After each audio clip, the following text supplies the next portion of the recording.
there, Sisters and Saints community.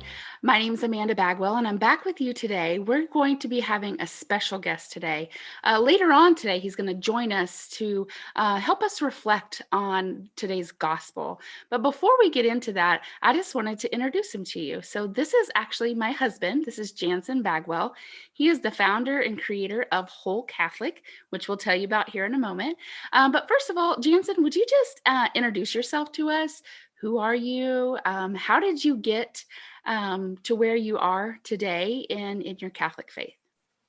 Yeah, well, thank you so much for having me, and I really appreciate it. And I enjoy being here, and I hope there's some things that I say that just encourage and strengthen people today. But I've been following the Lord for over 30 years, closer to 34 years, and I'm gifted in the area of healing and deliverance. But as I used to travel and preach, I actually became a Protestant pastor. But what I personally felt was that my belief just kind of just didn't give me the tools like the Catholic faith does to be effective and efficient in fighting against the devil.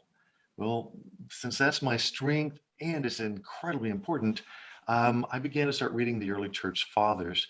And well, eventually I decided to step down from being a Protestant pastor, became a Catholic. And but because of my gifting, I really desired to help people to get set free and healed. Well, I actually have two master's degrees. One is in counseling, but what I'm doing is not counseling. It's different. Um, but then I also have a degree from Durham University in England in religion, spirituality, and health. Because of so many healings that I've seen over the years, I wanted to learn how to research and document those things to really just bring validity to what God is doing. And so that's a little bit about me. And that's really the reason why I started Whole Catholic, because I want people to get set free, to get healed, and to become whole and complete. Awesome. Well, tell me a little bit about deliverance. Okay, so when I hear that word, maybe when others hear that word, maybe it's like scary movies pop up in your head. I don't know. It sounds a little heavy. So, can you give us just some thought around what is it that you actually do? What is deliverance? Because you have a course called Discipleship Deliverance, and it's very different from other deliverance ministries that you might see out there. So, can you just give us a little bit of insight into what that is and how you use it? Yes, it's actually a really good question because here's what I try to show people and teach people, because you're exactly right. You've got these images of movies and people on the ground and in the name and I bind, and it doesn't have to look like that. Matter of fact, I prefer for it not to. And also Me deliverance. too. I know most people don't want those sort of things, but um, and it's actually different than an exorcism. Think of it this way: if you've ever been tempted to sin, then you need to understand where the temptation comes from, who's behind the temptation. The Bible clearly says that God does not tempt us. So where does it come from? I actually have a quote, or actually a statistic I'd like to read to you, um, because deliverance is something that is real. It is something that we don't need to be afraid of. But recently, well, 2011, there was a research study done by the University of Maryland, Maryland. And here's what the study said. They interviewed people just simply asking them if they believe that the devil is an actual entity. Hmm. And over 70% said let me see, um, they found that belief in the devil the existence and their belief has remained fairly level among American adults in recent decades at about 70%. Fewer and fewer believe that he is an actual living entity. Okay, so here's what the research did. They discovered that 31% of adults believe that the devil is an actual entity, but that's an Only overall. 31? only 31, but that's a general Wow. over all the different denominations and groups that they asked. But of all those that they asked, they also asked the Catholics. Now, I won't put you on the spot, but would you believe that would you think it'd be greater than 31 or less than 31?